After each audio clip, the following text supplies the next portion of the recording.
kapapasok lang po na balita na balot ng makapal na usok ang Libertad, Pasay City matapos sumiklab ang sunog sa isang hanay ng mga establishmento.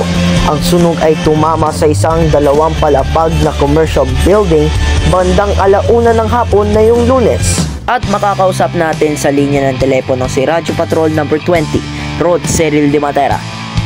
Cyril, go ahead!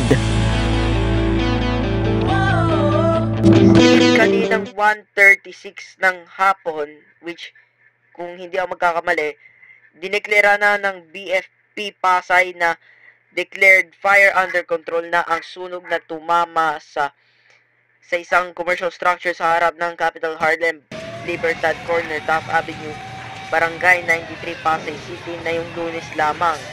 Kaninang mga 1:00 na may nakita ang usok ang mga nagtitinda at mga residente na bumibili lang ng mga kung ano na lang, pero nakita nila sa taas na may sunog pala. Kaya itinaas sa third alarm ang sunog. Kaya agad na rumusponde ang mga bumbero sa insidente kung saan itinaas sa third alarm, which sinabi ko na. Sa status update ng kanina lamang, 1:02 p.m. itinaas sa first alarm. 1:04 ng hapon, which is 2 minutes, ay second alarm. At mga 15 minutes ago, which is 1:19 p.m, itinaas sa third alarm. At bandang 1:36 ng hapon, dineklarang fire under control. Nakausap ko naman ang isa sa mga bumbero na nag-apula ng sunog, pero wala pa kaming impormasyon kung ano ang sanhi ng sunog. Pero may nalaman po namin sa mga iba pang mga residente na nagsimula sa isang ukay-ukay store. Steve.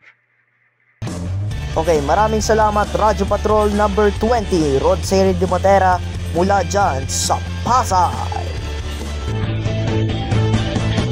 At susunod, Tony Gonzaga na Shaq Papa P, 13 years nang walang jowa. Huwag bibitiw sa bandila.